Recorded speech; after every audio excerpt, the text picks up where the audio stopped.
Ito mga kababayan, yung mga mainit na balita. Ano niya yan, Mr. Maravillas? Kalinggo-linggo ngayon, yon ang sinasabi ninyo. Paano po? Ito yung mga lumalabas na mga kwento dito po sa social media. And I think magiging hot news ito, pati sa mainstream media. Ano niya yan, Mr. Maravillas? Nilaglag na rin ni Mayor Baste. Si Baste Duterte pa ng Davao, si Super Ate. Ano niya, Mr. Maravillas, yung nangyari? Ito na nga po yung nakapagtataka. Nagkakalaglaga na po. Lumalaan niya, Mr. Maravillas, yung kontrobersya sa politika ng mga Marcoses at Duterte. Lumalala po. Di ba niya, Mr. Maravillas? Kinausap pa lang ni Baste pala. Ni Baste, si Amy Marcos. At sinabi pa nga na nagsorry sa kanya dahil sa kanyang panawagan noong linggo sa prayer rally sa Davao na tinawag ni Basting tamad at pinagre-resign yung ating Pangulong Bongbong Marcos. Oo nga po, yun nga ang kinagalit ni Baste. Kasi nagpa-press con po si Amy Marcos, di ba? Hindi pala po nagustuhan ni Baste yung pagpa-press con ni Amy Marcos. Ito po yung sabi ni Sebastian Baste Duterte. Facebook account niya ito, mga kababayan, 7 hours ago. Pinagpipiestahan na ng mga netizens. Sabi po ni Baste, Madam Amy, linawin ko lang kasi, ginagamit mo na sa drama mo, diyan sa media. Humingi ako ng tawad dahil naawa ako sa iyo, hindi dahil sa mga sinabi ko tungkol sa kapatid mo na presidente. Undangi ko gamit ana imong mga jamming, gipalampas na taka kausa pero banha gihapon kay ka. Ano niya yun, Mr. Maravillas, na binasa mong Bisaya?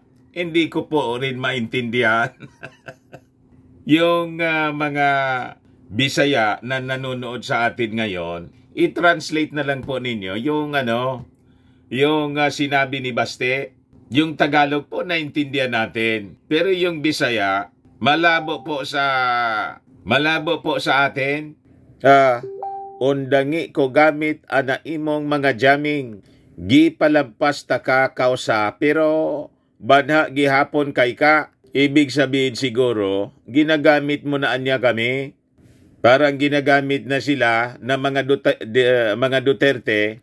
Kantoan niya, pinapalampas ta ka. Pinagpapasinsyahan siguro po. Pero anya ngayon, hindi na. Kaya bumanat na, mga kababayan, si Baste kay Amy Marcos. Ano niya, Mr. Maravillas, ang nangyayari? Nagtaka pa kayo, mga kababayan. But before natin na pag-usapan itong mga controversy ito, click subscribe muna po dito sa ating YouTube channel and hit the notification bell para lagi po kayong updated sa mga kaganapan dito sa ating bansa. At sa mga Marcos loyalist, I think ito na yung panahon. Nakikita na po ninyo ang mga palatandaan. May mga signos. Panahon na po, kung hindi pa kayo nakapag-subscribe dito sa ating YouTube channel, mag-subscribe na po kayo para malabanan po natin ang fake news at mga black propaganda ng mga dilawang DDS para hindi po umubra ang kanilang mga maiitim na agenda para sa ating bansa.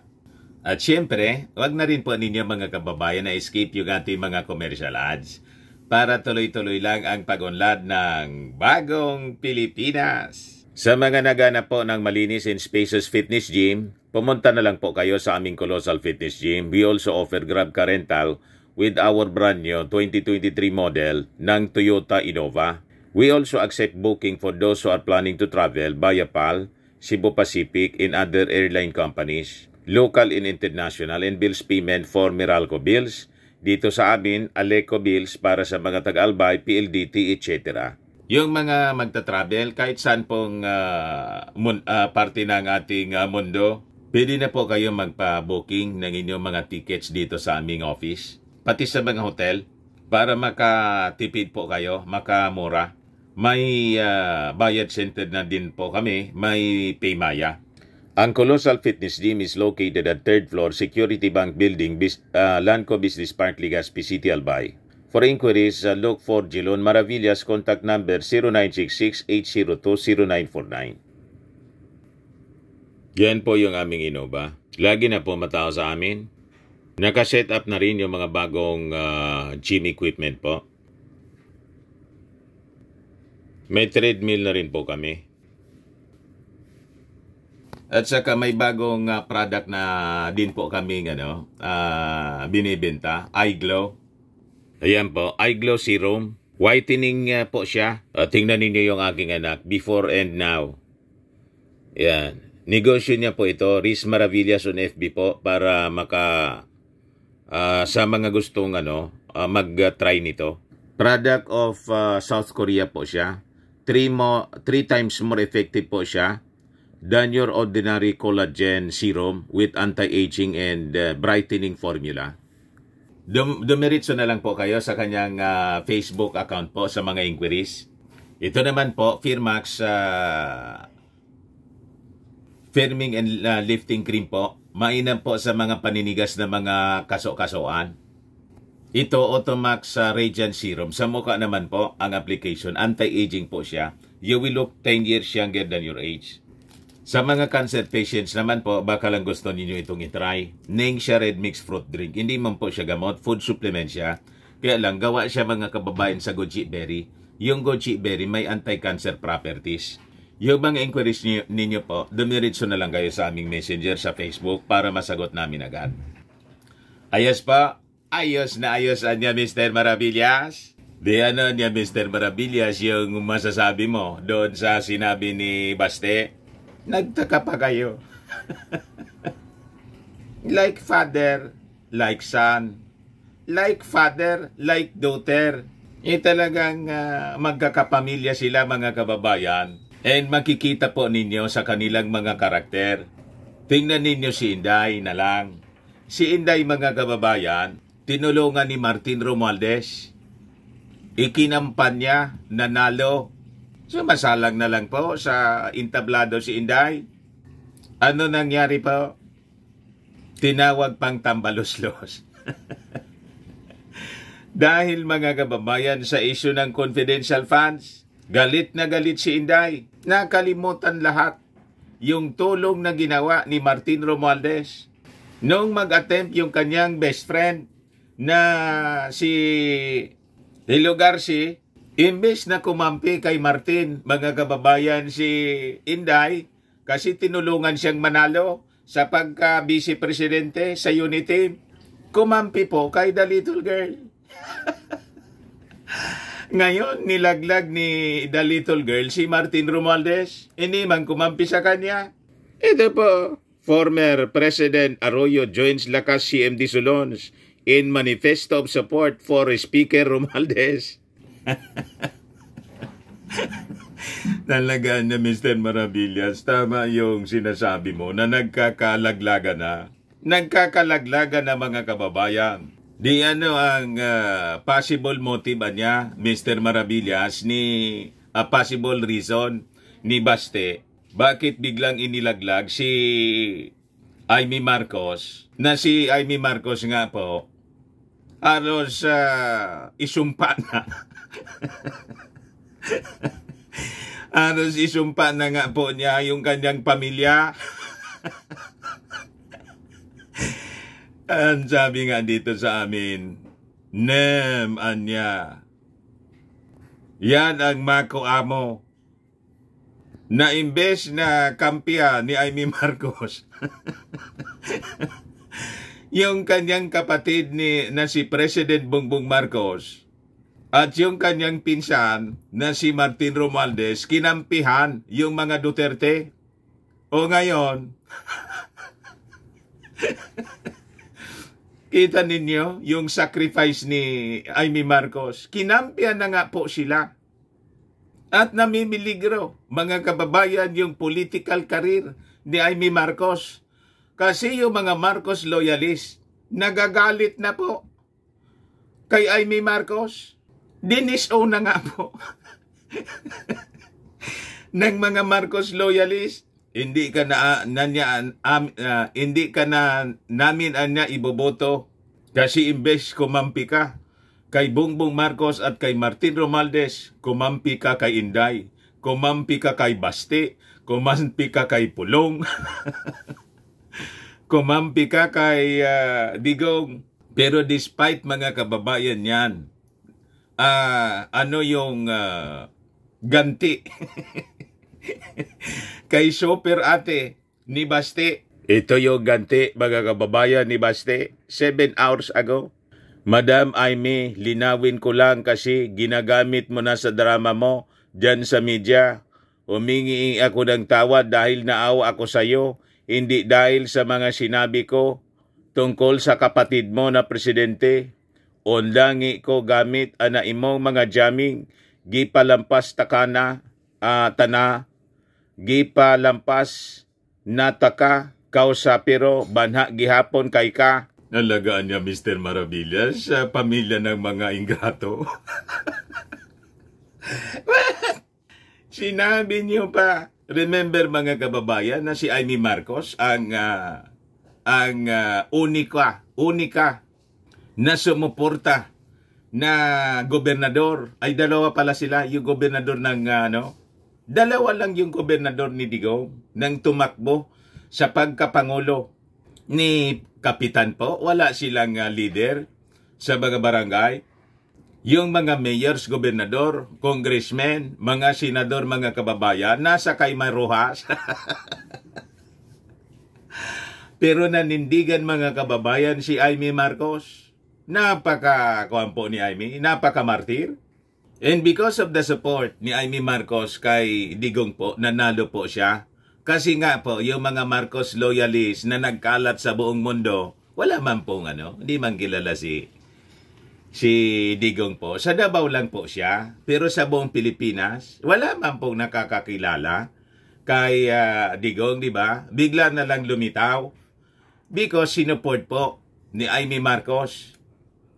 At nagkaisa yung mga Marcos loyalists kasi galit na galit yung mga Marcos loyalists sa mga Dilawan. Yung official candidate ng Dilawan po, si Maruhas, alam ko po yung kwento kasi nasa mainstream media ako noong 2016. At si Maruhas po, isa sa mga presidential candidates na na-interview ko po pumunta sa istasyon, sa announces booth namin. And the rest is history. Nanalo mga kababayan by landslide, 16 million. Na boto si Digong. Nangampanya po si Amy Marcos. All out. Ngayon, ito yung kanyang sinapit. At ngayon na 2022 election, siya yung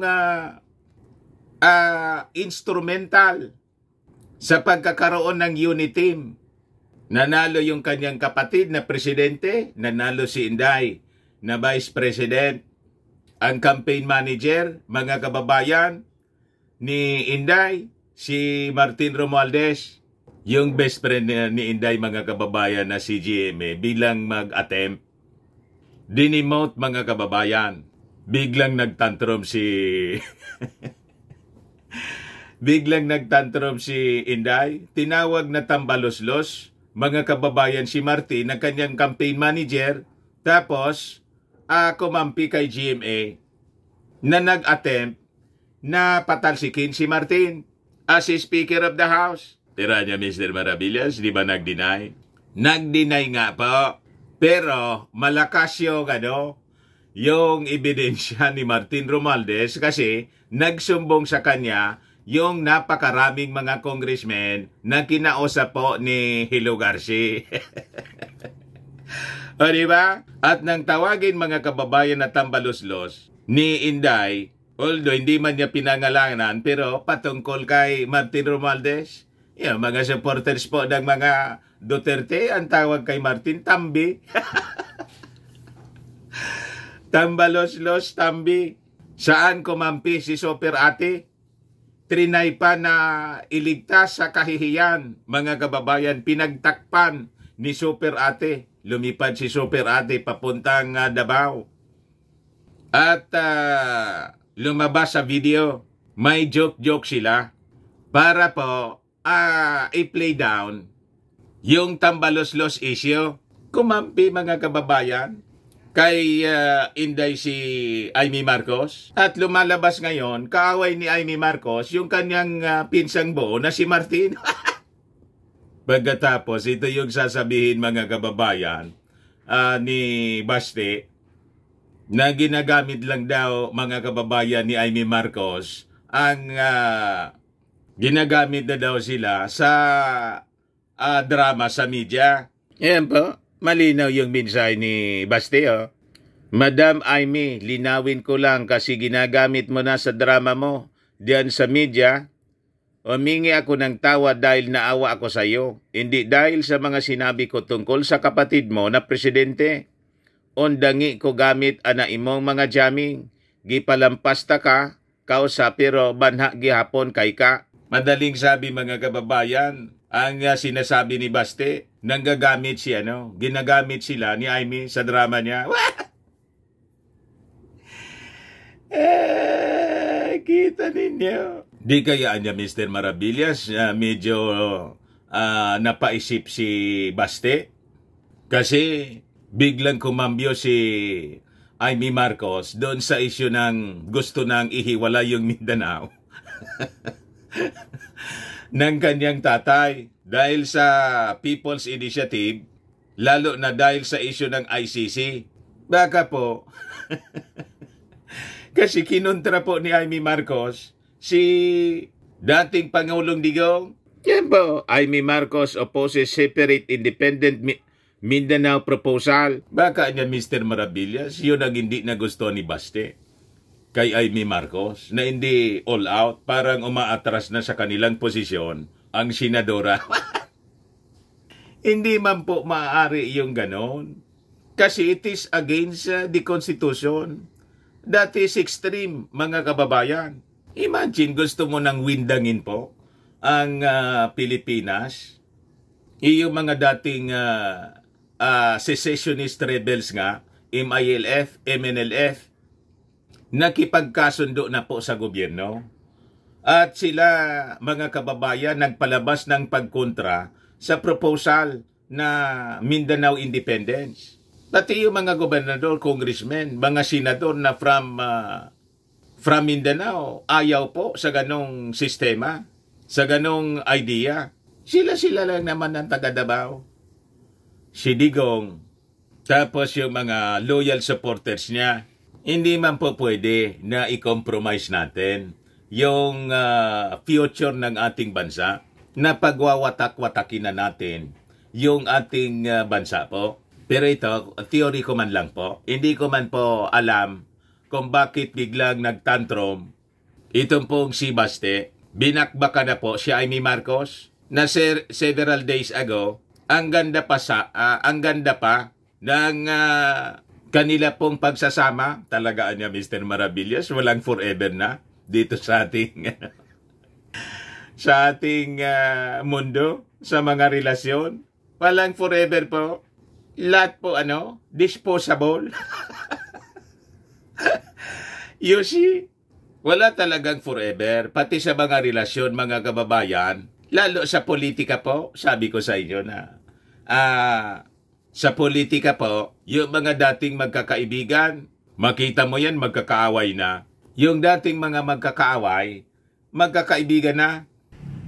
No permanent friends or enemies. Sabi nga po sa mga nadinig natin noon pa, only permanent interest. Pero Mr. Maravillas, nakita mo yung yung barkada ni Maudigs na si Montolfo, para niyang nilaglag na rin si Digong. Opo, dumaan sa aking timeline. Pati si Montolfo po, nilaglag na yata si Digong. Ito po, published by Impact Leadership.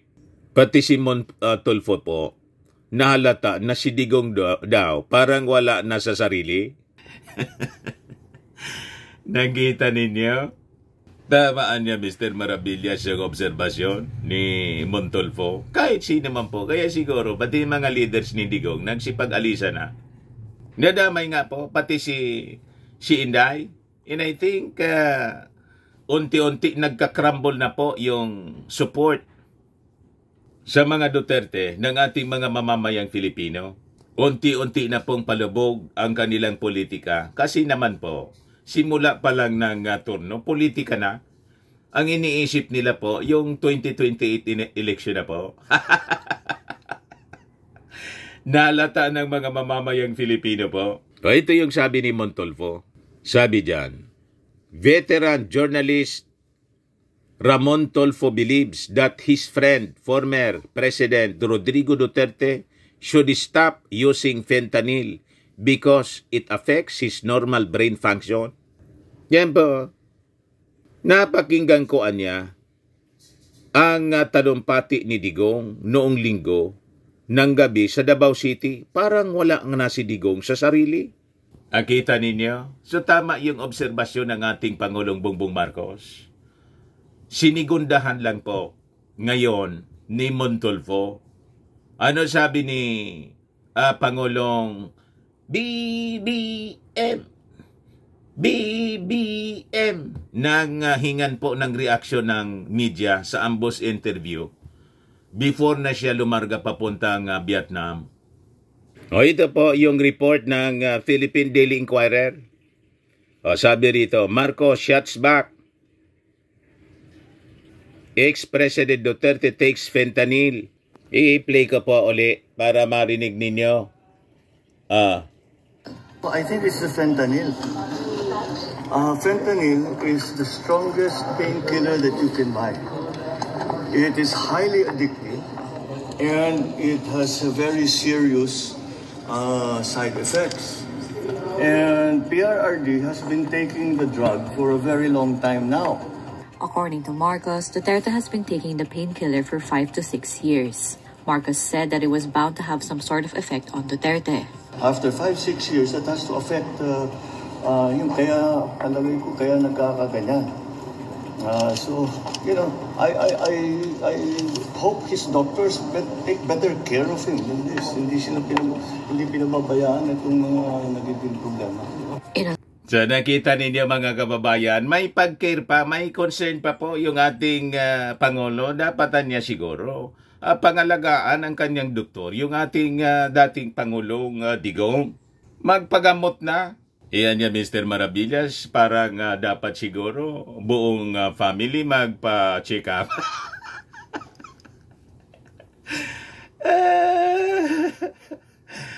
Parang mga kababayan kasi pari-parehas po yung pag-ugali nila. Kung hindi dahil sa epekto ng fentanyl, baka kailangan po na magsailalim sa tinatawag na anger management at saka yung tinatawag na GMRC.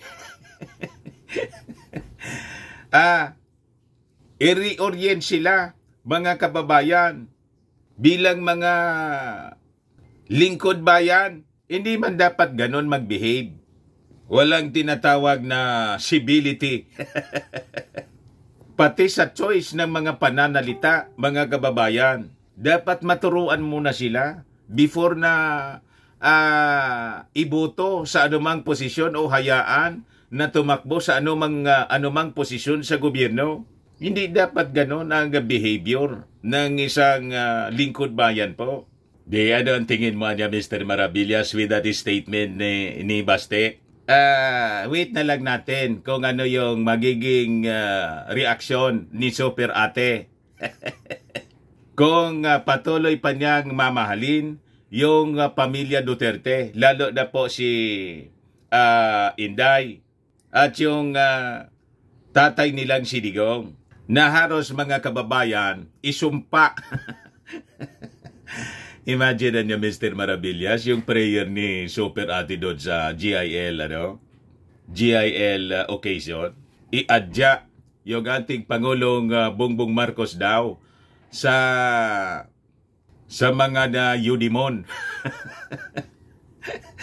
So napapaligiran pala mga kababayan ng mga Udimon, galit na galit kay Amy Marcos, yung mga Marcos loyalist. Tinawag si Amy Marcos na Amy Duterte. Pagkatapos ito yung sasapitin mga kababayan ni Super Ate, biglang binanatan po ni Baste. Tigilan na daw yung drama at panggagamit sa kanila. What? Pero anya Mr. Maravillas, nakita mo yung rally ng mga makainday doon sa Liwasang Bonifacio? May nag-share po sa akin. Ito po, sinare yung report ng Impact Leadership, Inday Sara na. Sabi diyan, look, supporters of Vice President Sara Duterte gathered at Liwasang Bonifacio in Manila on Saturday, February 3 to express their support. Bakita niya Mr. Maravillas, parang yung rally na mga militant na ginagawa, nilalangaw na niya. Iwan ko nga kung bakit ganito lang mga kababayan ka-county yung pumunta doon. 32 million plus yung supporters ni Inday. Yung bumoto kay Inday po, 32 million plus. Ito na lang yata yung natira. Madaling sabi niya Mr. Maravillas, malamang nilaglag na rin pati si Inday ng kanyang mga supporters. Baka po na-turn off. Kasi sabi ko sa inyo, ang mga supporters po ni Inday, ang karamihan po, mga Marcos loyalist, kaya po yung boto ni Inday, 32 million plus, kasi yung 31 million na bumoto kay President Bongbong Marcos, ibinoto po si Inday.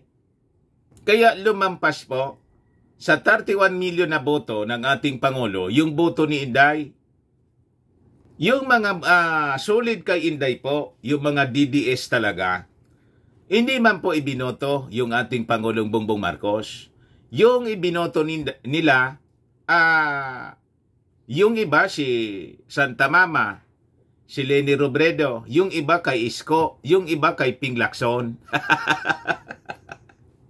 Pero yung 31 million na bumoto po sa ating Pangulo, bumoto po kay Inday, kaya sumobra sa boto ng ating Pangulo yung boto po ni Inday. Naintindihan po ninyo? Kaya ito po yung talagang solid sa kanila. Ito ang patunay. Kukunti man talaga lang po ang boto ang solid kay Inday. Para niya Mr. Maravillas, tama talaga yung analysis mo. And this is the reason why si Inday hindi pa humihiwalay. Kasi pag nag-resign na siya at tuluyan na niyang hiniwalayan yung ating Pangulong Bongbong Marcos, yung mga Marcos loyalists totally magdi-disengage na rin. Hihiwalay na rin sa mga Duterte. Yun po ang katotohanan niyan. Pero di ba sabi ni Inday, in due time anya, hindi pa panahon. For now anya, hindi pa anya ako magre-resign. Salamat anya sa Pangulong Bongbong Marcos sa tiwala. Nakita na ninyo? Pero anya Mr. Maravillas, with that statement ni Baste, na binanatan na niya si Super Ate na sumusuporta sa kanila. Ano anya yung posibleng mangyari? Tingin ko po, malapit nang mangyari yung total na diborsyo. Di ba? At pag nangyari yun, matutuwa yung mga Marcos loyalist. I-welcome siguro uli. Ano tingin pa ninyo? Ay, mga Marcos loyalist, patatawarin ba ninyo si Super Ate? Kung halimbawa magbalik loob na at totally mag-disengage sa mga Duterte at iso-support totally, hindi na yung tulad ng ginagawa na ngayon na mamangka sa tulad ni Inday na mamangka sa dalawang ilog.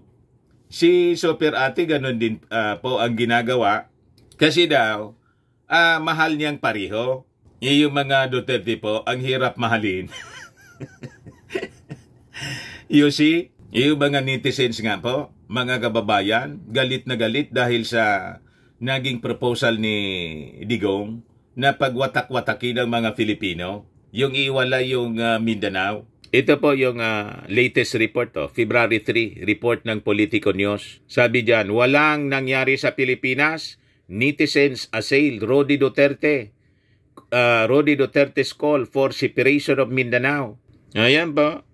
Hindi lang mga netizens, pati si Amy Marcos, kinontra po si Digong sa isyong pag-iwalay ng Mindanao sa Pilipinas. Sabi dyan, netizens are taking a dig at former President Rodrigo Duterte for posing for a separate and independent Mindanao when he had 6 years to transform it into a progressive area. Buniltahan siya ng mga netizens po. Netizens are taking a dig at former President Digong. Mag-independent tayo sa Mindanao. Kung ganon, ako gusto ko talaga. Gusto ko na, nagsawa na ako sa kwan. Iilang presidente na kasi, walang nangyari sa Pilipinas, sabi ni Digong. Netizen said, Duterte's remark was practically an admission of his failure as president. Tama po. Siya yung first Mindanaoan president. O tingnan ninyo ngayon, binabaha yung dumami na. 14 na yata, 13 yung sabi, mga nangamatay sa baha sa Davao. Ito po, grabe Death toll from landslides and floods triggered by torrential rain in the southern Philippines in the past week has risen to 14.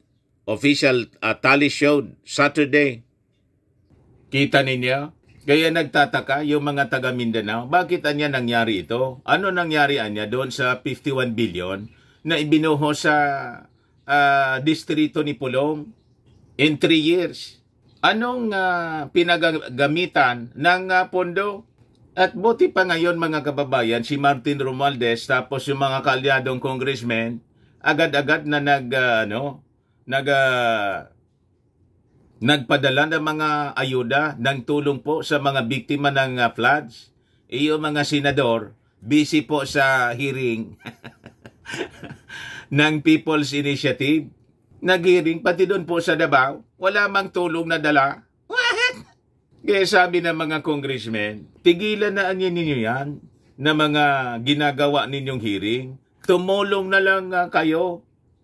Binabaha yung Davao. So, sabi ng netizen po, this is an admission of failure ng kanyang presidency. Ano yung kanyang nagawa para paunlarin yung Mindanao?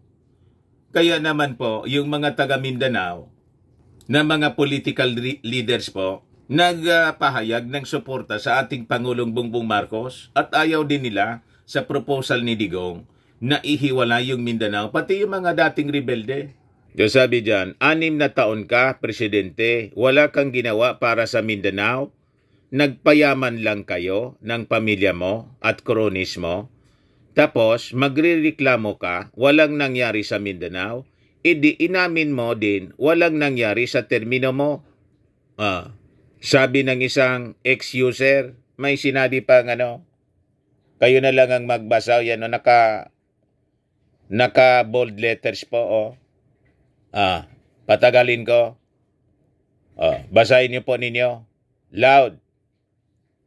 Louder. May nangyaring maganda sa Pilipinas noong panahon ni Pinoy, pero winaldas at sinira ni Digong. O kita ninyo, buti pa pala si Pinoy. At tinolerate ng madaming Pilipino, kay ayan, nagkandalit-silitsi na, hindi lang ang Mindanao. Sabi ng isa pang netizen, dilawan din siguro ito. Sabi ng isa pa, akala ko, best president, bakit in 6-year term, wala siyang nagawa para sa mga kababayan natin sa Mindanao?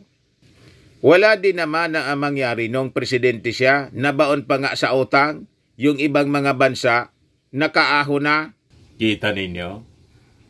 Backfire po sa kanya yung mga sinabi niya. Kasi nga po mga kababayan, sabi ni Montolfo na best friend ni Digong, para niya, napanood ko niya, para niyang wala siya sarili si Digong. Tigilan na niya yung fentanyl. Sabi ni Montulfo, mamaya may share ako sa inyo na US report po tungkol sa fentanyl. Sabi ng isa pa, well, inamin mo din na wala kang magawa sa Pinas, nangurakot lang. Kita ninyo na ako saan pang pangungurakot. Ilan lang po yan sa mga negative reactions ng mga netizens na nagalit po kay Digong. Nadamay na yung buong pamilya. Lalo na po si Inday. Nilangaw yung rally ni Inday sa Liwasan. Sa Liwasang Bonifacio, iilan na lang yung pumunta. Naiya siguro sa pinagagawa niya. Kasi nga po, yung mga bumoto kay Inday, kasi Unity, mga Marcos loyalists, ito man lang ang talagang mga supporters niya, ang nipis po. Yan po, napakanipis ng supporters ni Inday. I-compare niyo po mga kababayan, kahit na yung rally nila, Maisog Forum Rally, pre-rally doon sa Davao, ang layo po, sinabayan nila, gustong isabutahe. Pwede naman nilang gawin sa ibang araw, ibang pizza po. Talagang isinabay po sa bagong Pilipinas launching. Tingnan naman po ninyo yung bagong Pilipinas launching nung isang linggo.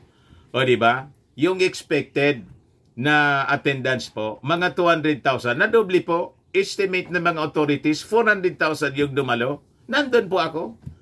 Talagang napakarami yung dumating na sumusuporta sa bagong Pilipinas. Gusto na nila ng pagbabago po. Pati ng pagbabago sa ating konstitusyon. Ito, si Super Ate, pumanig sa kanila o nasira pa. You see? Mangumon-ngumon, sabi nga rito sa atin, imbes na matuwa yung mga Duterte, binanatan pa si Super Ate ni Baste. Ginagamit mo lang anya kami. Tigilan mo niya yung drama mo sa media. Maaanghang na salita. Di kaya niya Mr. Maravillas, tumira din.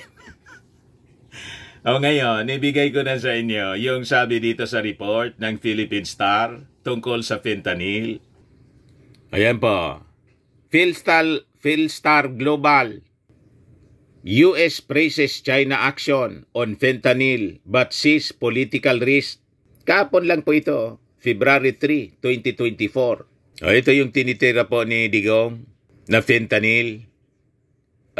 Federal Mandatory Minimum Drug Sentencing. Senador pala to. US Senator John Kennedy holds up a bag representing fentanyl during a Senate Banking, Housing and Urban Affairs Committee hearing in Washington, D.C., January 11, 2024. Sabi dyan, the United States has seen important action by China on curbing fentanyl, a senior official said Friday, after talks in Beijing, but he acknowledged the risk that friction between the two powers could blow up progress. Sabi dyan, making good on a commitment during a November summit between Presidents Joe Biden and Xi Jinping. A U.S. delegation held an inaugural meeting this week in China on the flow of fentanyl. Yung daloy ng fentanyl daw, the powerful painkiller behind an addiction epidemic in the United States. Gusto nilang ipagbawal yung pagpasok ng fentanyl sa Amerika kasi ito ang nasa likod daw ng epidemic ng addiction sa Amerika. Hindi ako may sabi niya na. O yan po. Itong powerful painkiller daw ay siyang nasa likod ng addiction epidemic sa Amerika. Kumusta naman po yung mga vloggers ng mga DDS na sige po ang intriga tungkol sa sabi nila pulburon? Pati si Inday nagregalo ng pulburon sa kanyang mga mag-aaral sa mga bata. Pati yung nilalason yung isipan. Nakaka-addict niya ito. You see? At si Pulong, mga kababayan, may dalang pulburon, regalo sa kanyang tatay. Ayun tuloy, yung mga pictures ng tatay nila ngayon. Agita ninyo po? Pumayat yung kanilang tatay at medyo na ganon.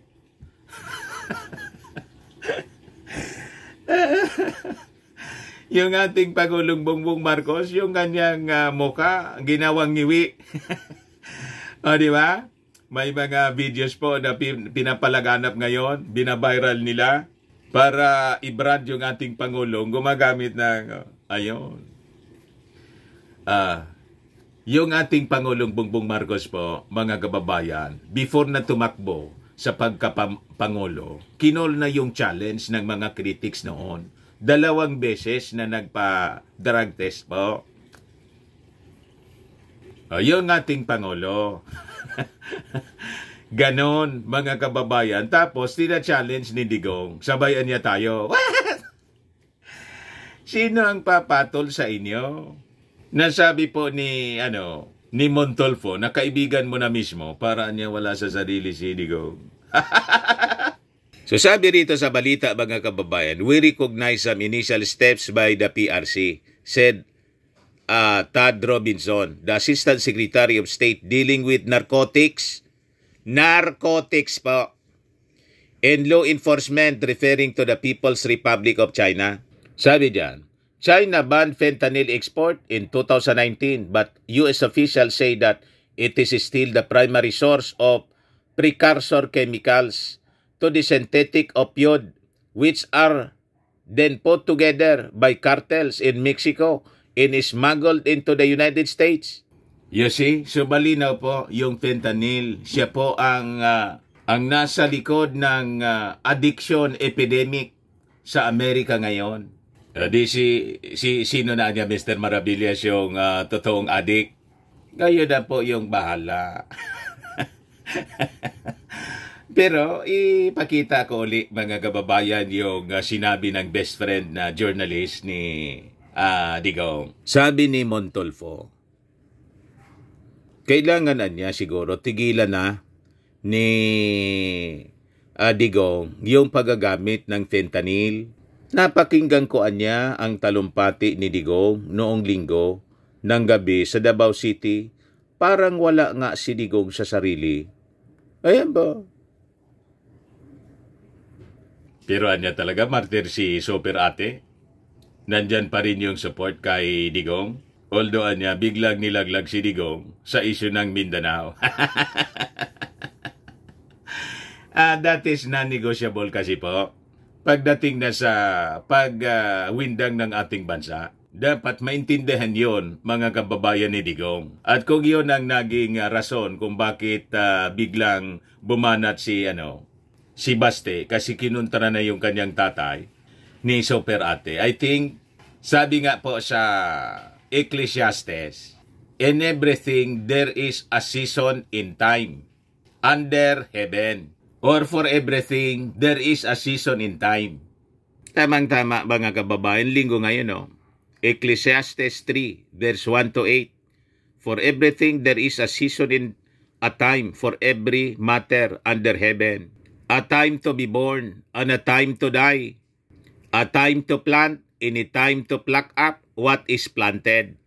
A time to kill, and a time to heal. A time to break down, and a time to build up. A time to weep, and a time to laugh. A time to mourn, and a time to dance. A time to throw away stones, and a time to gather stones together. A time to embrace, and a time to refrain from embracing. A time to seek, and a time to lose. A time to keep away, and a time to throw away. A time to tear, and a time to sue. A time to keep silence, and a time to speak. A time to love, and a time to hate. A time for war, and a time for peace. Sakto niya, Mr. Maravillas. That ends, mga kababayan, our discussion ngayon. I think malinaw po ang sinabi sa Biblia. Happy Sunday po, mga kababayan. Ako po si Dante Maravillas. Bye-bye po. God bless.